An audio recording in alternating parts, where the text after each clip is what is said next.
Hey there, Tolkien Fanatics. Welcome back, and today I have for you my first battle report, and it's actually going to be more of a training battle report. So this is just simply going to be a 100-point, no hero, good versus evil army.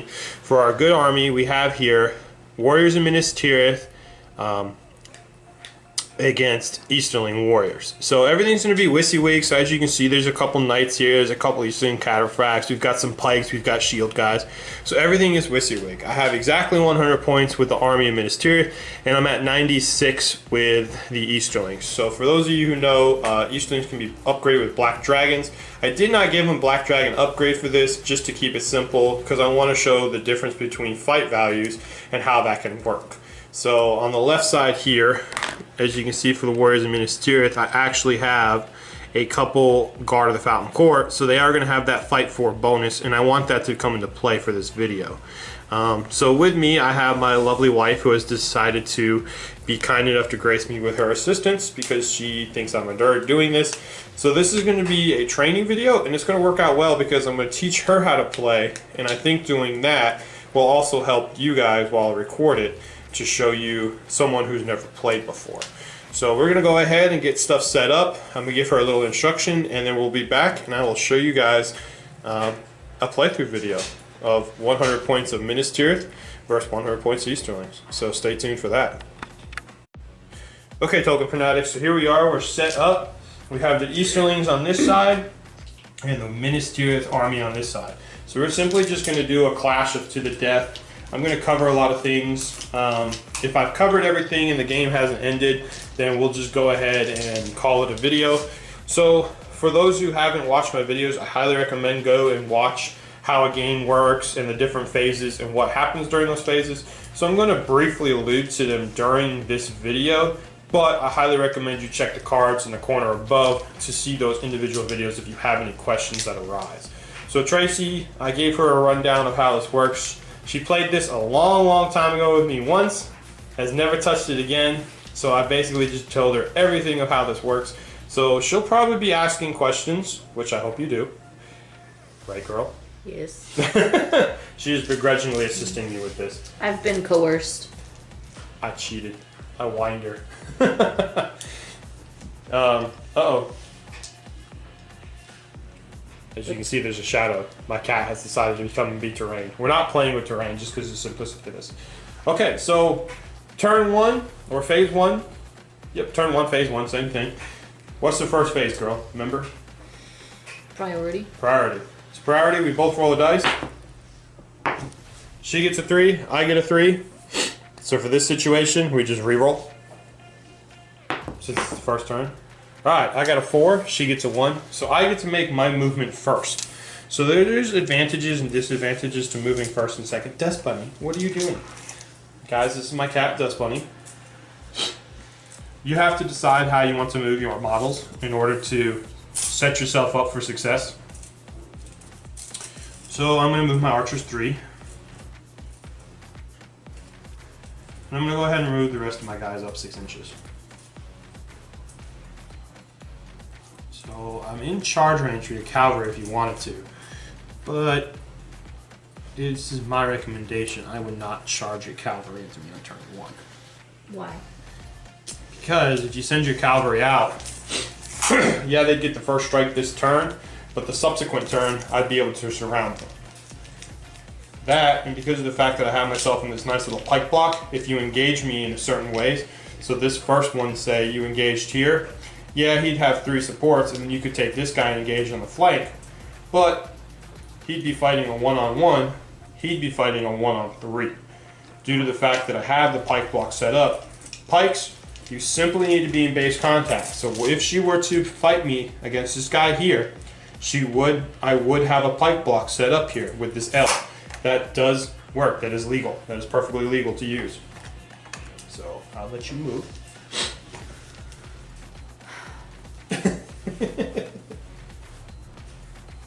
Now, of course, you could charge there too, and if you win, you would be able to take away 2 of my guys very quickly. But the following turn would depend on priority. So if you don't get the priority the second turn, then you wouldn't be able to charge me, so I get my charge off on you and surround you. Of course, by that point, your backups, your reserve unit, your main force, would be there to help out. So it's a risk you have to be willing to think about taking. So these guys move 6, right? Correct.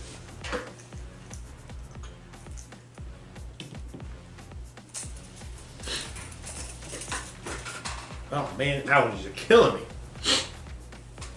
North Carolina allergies.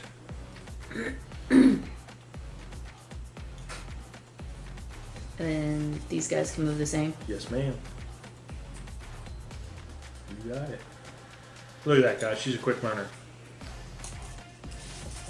So when you move, it's smart to stay in base contact. That way, when I charge you next turn, if you want to just leave them, you would be. Now, say you had priority, okay? Say this was the setup.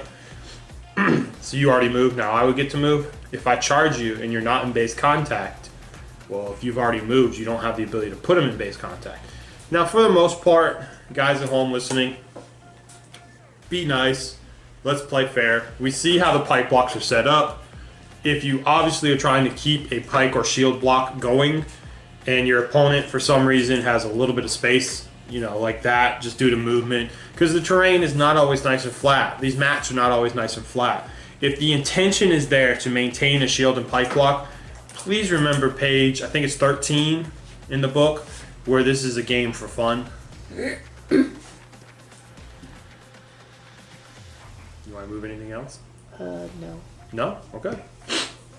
You want my recommendation a little bit? Yes. I would move these cav up, staying outside of 6 inches, so if I get priority next turn, I can't charge you. But also making sure that on the subsequent turn, you could charge anybody here. So if you look at it, man, from where you're at right now, 10-inch movement, the farthest you could get is where my front guy is at. So if I make the smart move and move this way, then it's going to be much harder for you to get your guys around. Now, of course, you do have the ability to, well, not really, because we are playing close together. It would just depend, because you could use your cavalry models to pick off my back pike supports as well. So I would just simply, if I were you, measure 7 inches, move one guy here, move one guy there. So now I'm outside a 6-inch charge range. Because you never want to get charged as cavalry. You never want to set yourself up in a position where on the following turn, your opponent is going to be able to charge you. That's why my cav's way out here. If you look where I'm at, I'm outside of 6 inches of you being able to charge me. So next turn, I'm going to have full rights of passage. I can go after your archers, moving 10 inches easily, or I can come and hit you guys on the back side. And that's why I moved them like that. I knew you were going to come to me, so I'm going to move towards you, but I'm going to move in an angle. That way, when you move your full distance, there's no way you can get to me, but I can still get to you. So that's just a little tactic. And I am by no means a master of tactics at all. Do you want to move your archers at all? Can I move them back? You can move them back. If you still want to shoot with them, moving archers, they take a -1 penalty if you move them more than 3 inches. If you want to move and shoot in the same turn, you can only move half your movement. So 6-inch movement, move 3. If you move them more than that, then they can't shoot at all. So I moved my guys up 3, like I stated. So they'll be shooting with a -1 modifier.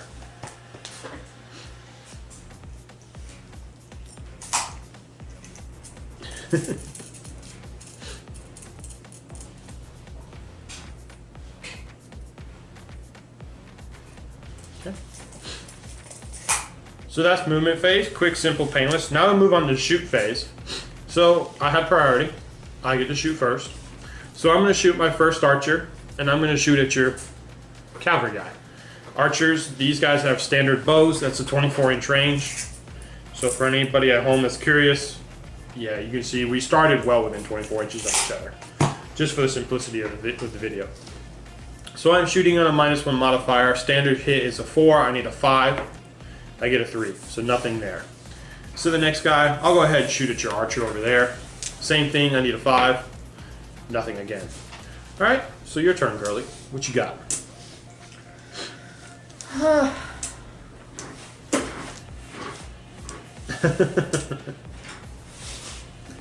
So it looks like I can shoot both of them that way?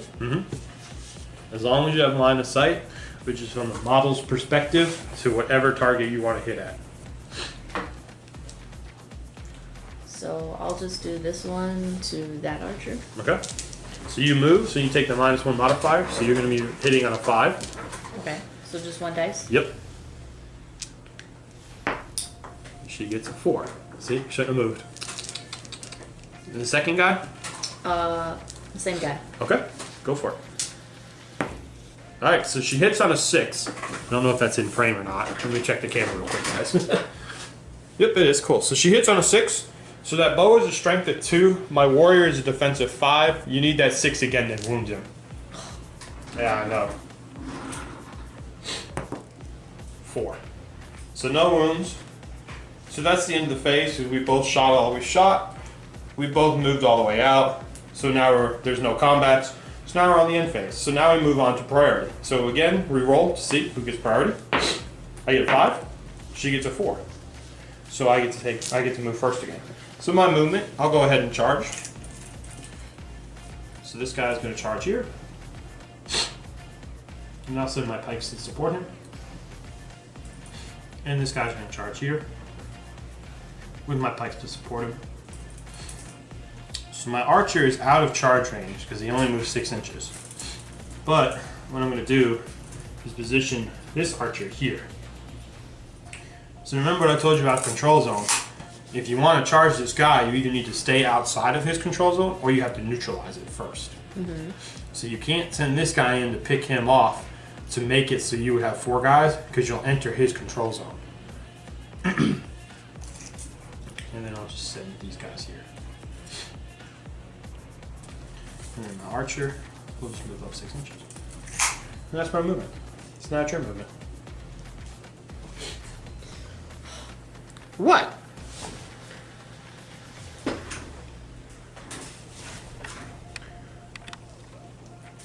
I guess the rule with this video, don't play with your wife. I could have told you that. So She really loves me, guys, I promise. So can these two charge that guy? Yes. So you can send one of them.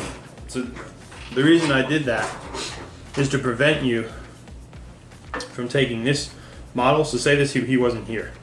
You could take this guy here and charge the front rank guy. All right? So you're outside of the control zone of this guy, so you're perfectly legal since you're more than an inch away. Now you'd have, since he's charging infantry, he gets an extra attack. So that's 2, 3, 4 against my 3. And you have the higher fight value with a fight for guard the fountain court there. So you roll 4 dice. You roll 1 6, you automatically win. Of course, you'd only be making wounds against one guy, but you have a much better chance of fighting and winning that. And now you've swung it in your favor. But since I've placed this guy here, when you move to try and do that, you would enter his control zone, and by the rules of the game, you have to charge him. Now that he's charged, though, you've removed his control zone, so you could take this guy, swing him around the back, pick off my pike support. Now, the other thing that this does is it actually traps me in here. Because even though I have priority, and I get to pick the fights, there's no way for me to back this guy out because this is there's not enough space. You have to be able to move the model without impeding against other bases. So therefore, if you fight here and win, this guy's trapped. Yep. Well, I think I'm going to do that. All right. You're welcome. Such a good husband. I know. What do you want to do with your archers? I think I'm just going to leave them there. Really? Okay. My recommendation? Get them in the fight. Oh. I outnumber you 10 to 8. I have 10 models in this fight area. You have 8. Because if you leave your models there, they're not going to be able to do anything. Good can't shoot into combat. So you're just going to wait for me to come up and get to you. Are you within 6 inches of my cavalry model? Yes. Charge him. Swing the dice in your favor. Because right now it's a 1-on-1 and a 1-on-1. So because I've charged my cavalry model against an infantry model, I get 2 dice in the fight. You get 1. Now both of these guys are in range, charge them. Now you swung it to a 3-on-2.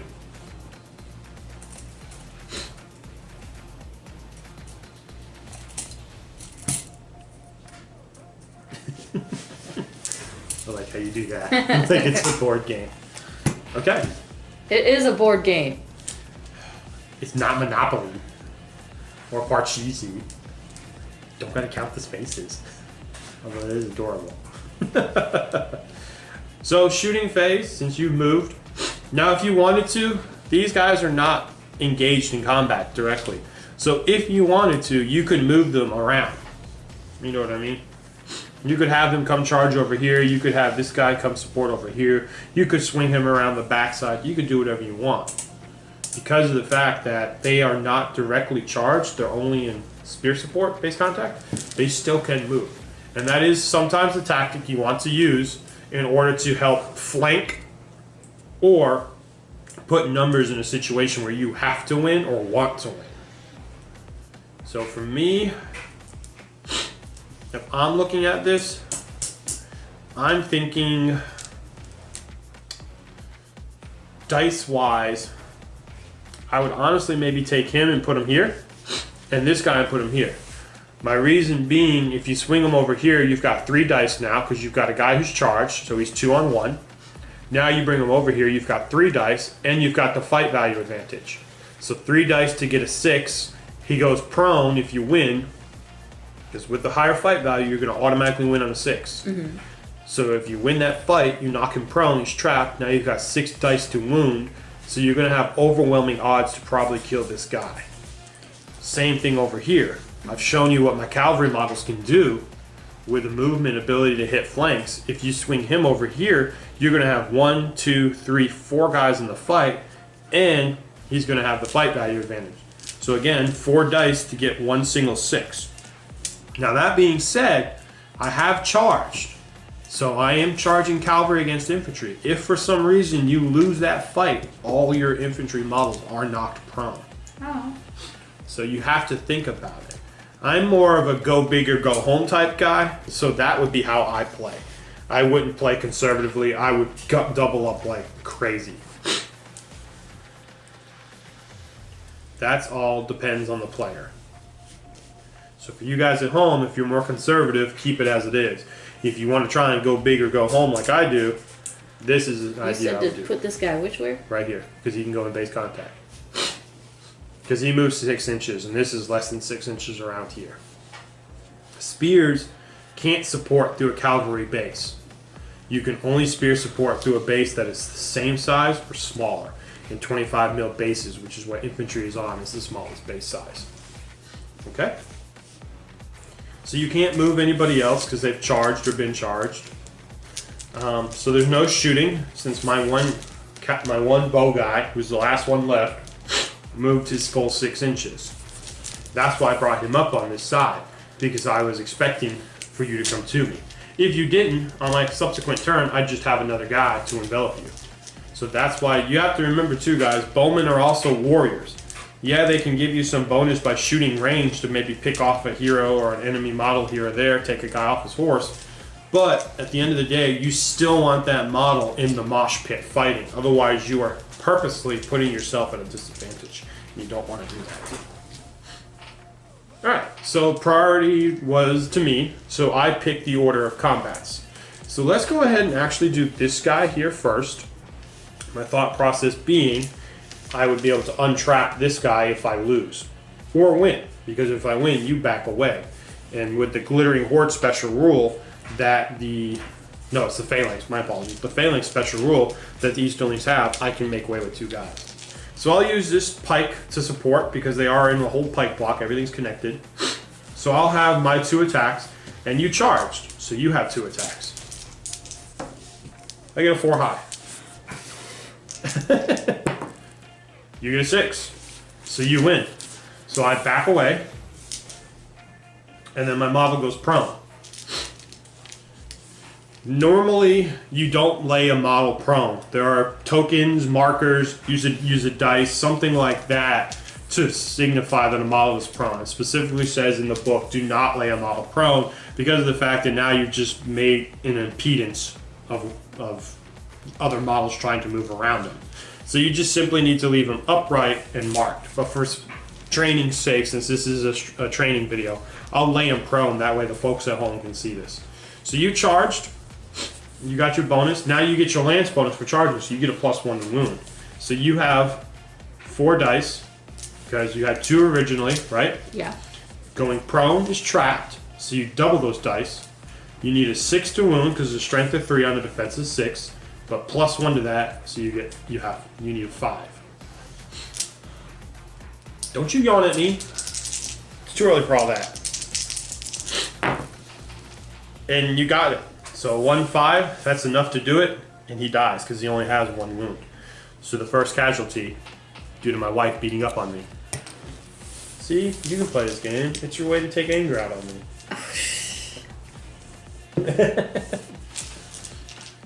Alright, so let's move on. So I'll have 2 dice here to your 1 guy.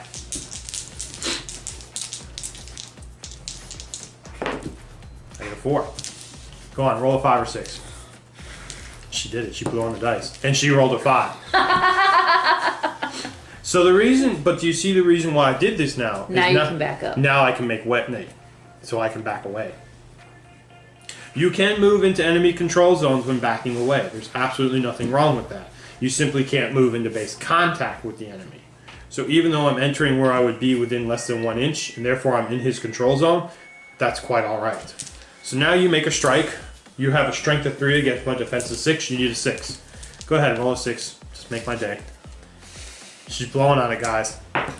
Oh, it's a 5. Okay, I'm right with that. But see how that lance bonus helps? Having cavalry charges with lances, that +1 to wound, that would have killed him. Alright, so let's do this 2-on-1 right here. Almost broke his pike. I rolled a 2 and a 2. Yeah, guys, I should be winning like 75% of these. Just 1? Just 1. Should have just kept the cop dice. Excuse me. And it's a 5, so she wins again. So I make way. Now you roll the wound. Just 1? Just 1. Never. 3. Remember, their base attacks are 1. This isn't any heroes. The only time you get extra attacks is your cavalry, and only if they've charged and it's against infantry. So let's do this one here. So you charged me. So your main guy gets 2, yep. And then this guy gets his fight, so he's 3. So I've got 1 dice to your 3. I get a 5. It's strong. I'll roll a 5 or 6. She does. She rolls a 5. So this is an example of fight values, guys. I don't know how well it's coming through. I need to get a better lighting system. But 5 and 5, since she has a fight value of 4, she wins the fight. So there's no roll off in this situation. You just straight up win the fight. So I back away and then go prone. And since I'm prone, all your strikes are doubled. So I have, I don't know. 6 dice. 2, 1, double it, 6. Now hold on a second. You got to roll these separate. Here's why. So you have a lance with this guy. So the lance gives you +1 to wound. So a strength of 3 normally on a defensive 5 is actually a 5 to wound. But with the lance you need a 4. But with this guy you need a 5. So his strikes you need to roll separately because you need 4s with the cavalry model and 5s with the warrior model. Right. Which is why you guys use different colored Different dice. colored dice, yes. This is usually best done either using different colored dice like she said or rolling them separately. So for here, let's roll them separately. Alright, this is for the Nope, that's not for the cavalry. He's got 2 dice, and you double them. So how many dice should you have? There you go, 4 dice. So 4 dice, needing 4s. Please roll all 1s. Now she's shooting craps. And she gets a 6. She almost did it. 2, 2, 3. 1, 6, but that's enough to do it. So she'll kill me there. See how that is, that's why I would move that guy there. Gotcha. Because knowing me, even when I have 2 dice in the fight, I still lose. So let's put overwhelming odds with a 3rd guy, and then not only that, but you have a higher fight value as well. So if you throw ties, you win the ties. That's very important. So let's go over here and maybe I'll win one. So my cavalry model that charged against your spearmen. So I have 2 to your 1. I got a 5. Come on, don't you do it. Don't you roll a 6. Okay, she rolls a 2. Thank goodness.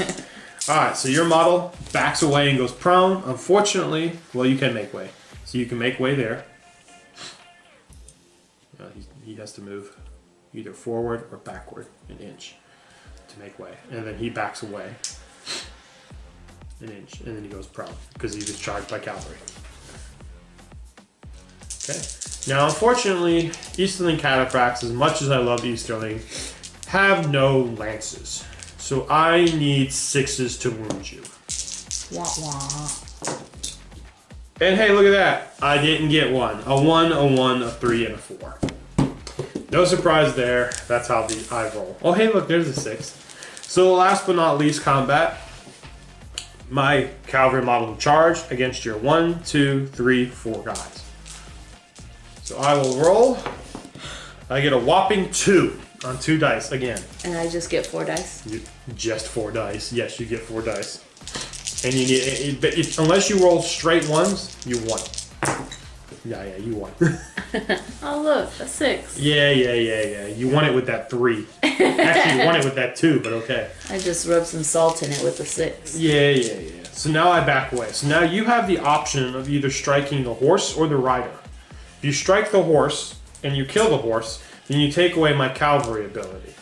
But the rider would still be alive. Now you can delineate. You can put individual strikes against the horse or against the rider, however you would like to do it.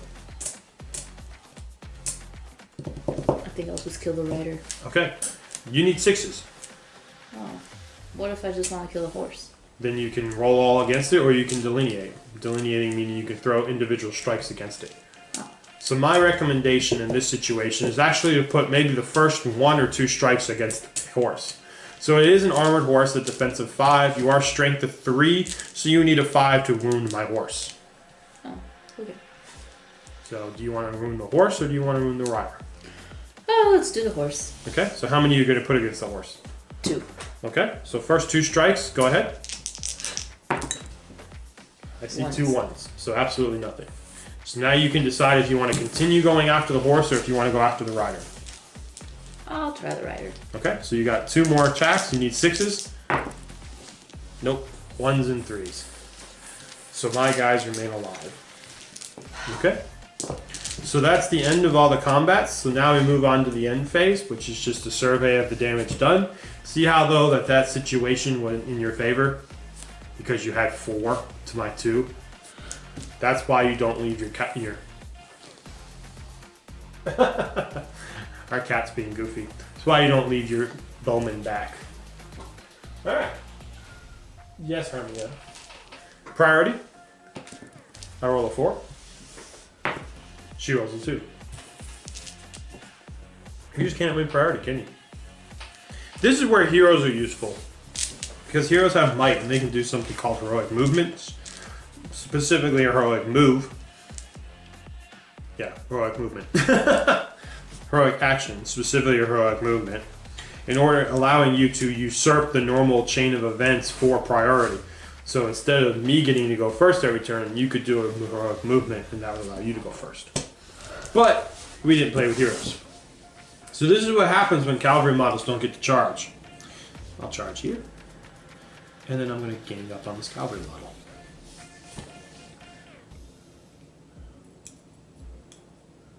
I'll put these 2 guys here.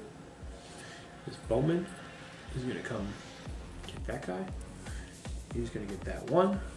And he's going to jump through on that back bowman. Okay? So that's my movement. Now it's your movement. Can I even move anybody? Yeah, you got this guy here, and you've got this guy here who's prone. So when you're prone to stand up, it takes half your movement. Ah. So he looks like he's in base contact supporting here. You could leave him there if you want to. Oh, excuse me. I think he's gonna need help. You could do that. And then this guy, you can have him stand up and charge. Or you can have him stand up and support these guys against this 1.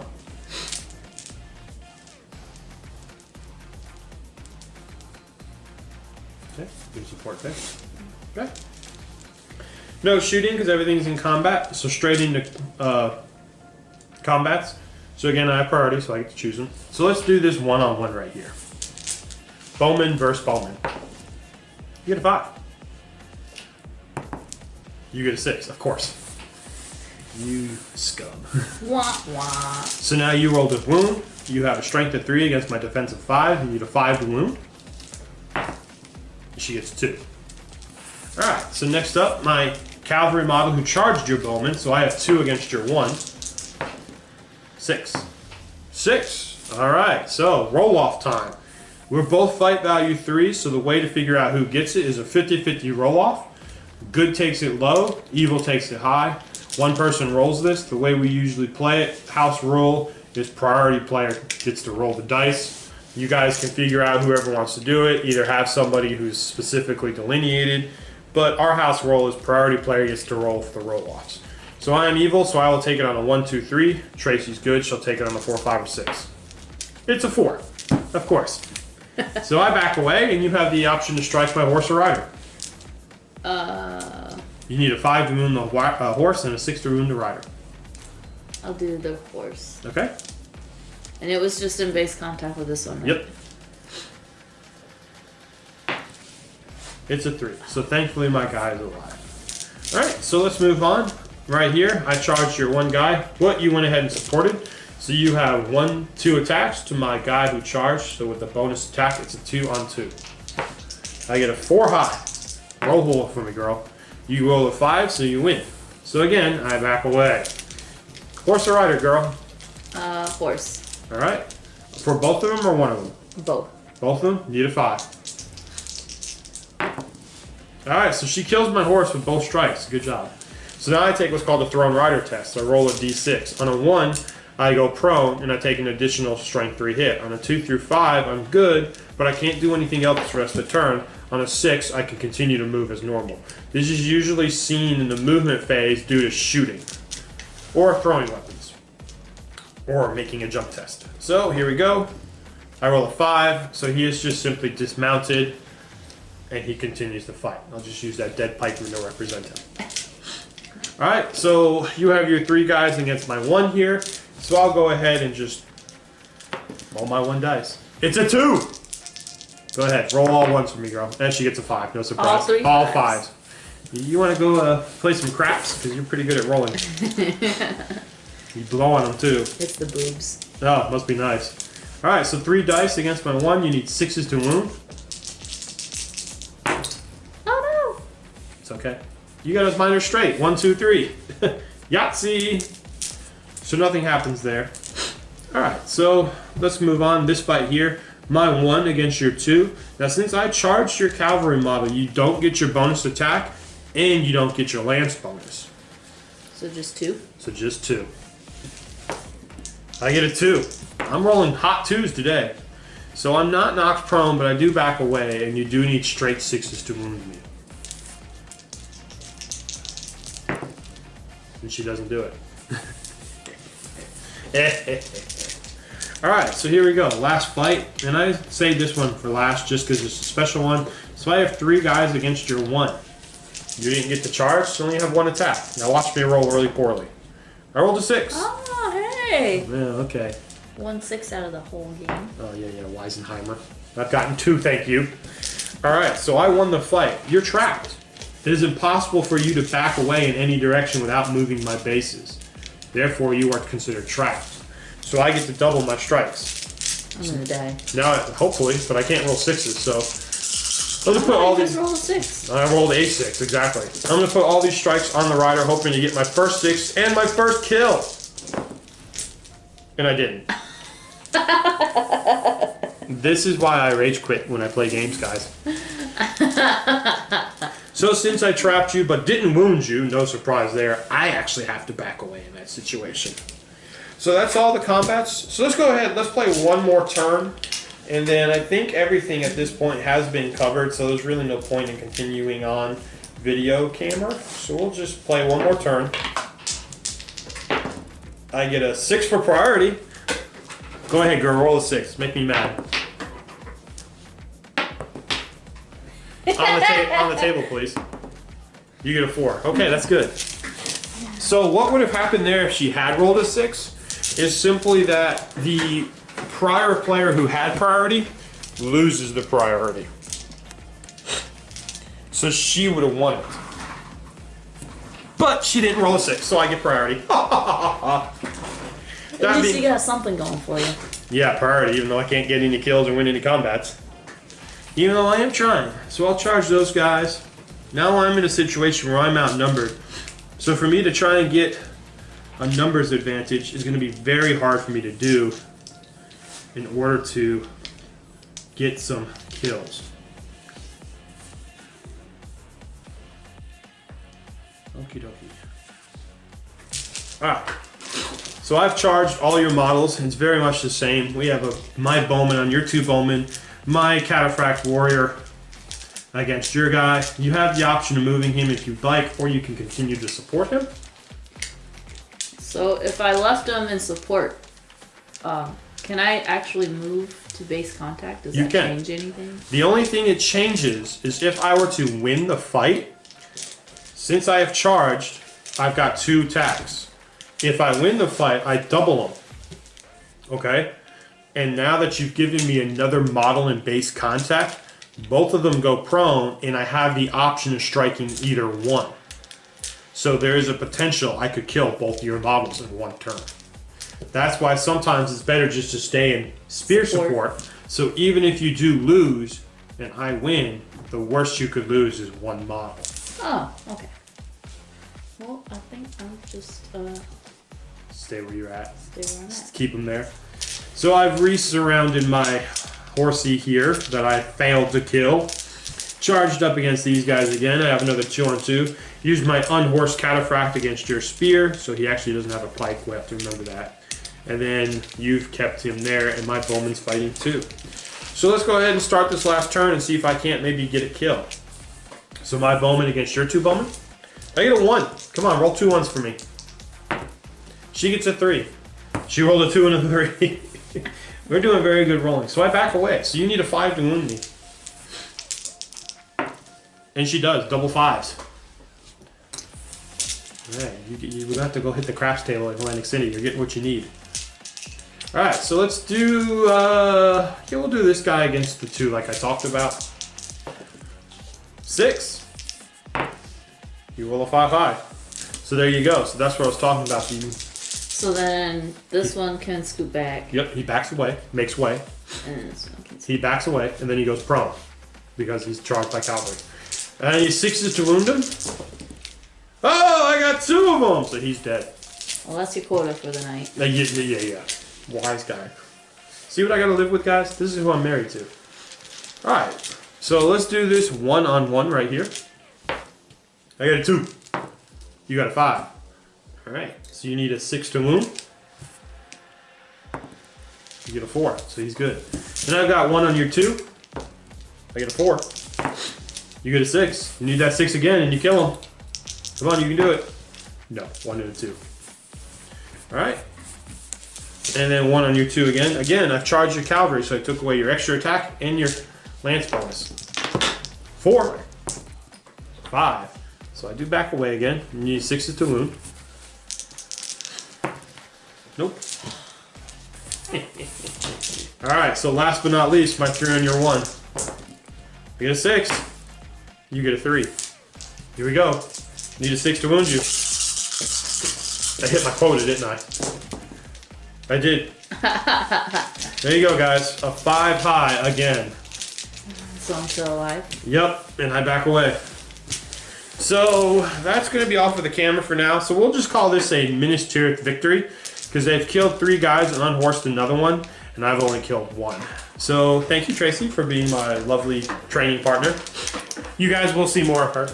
I am coercing her into helping me more. She loves me.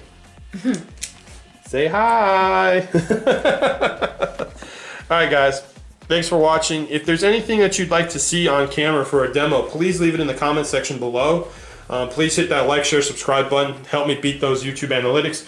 And also check out my Patreon channel that I started in order to try and get more funds to bring you better video, better better graphics, and just better all-around Tolkien Legendarium content. So until next time, guys, thanks for watching and take care.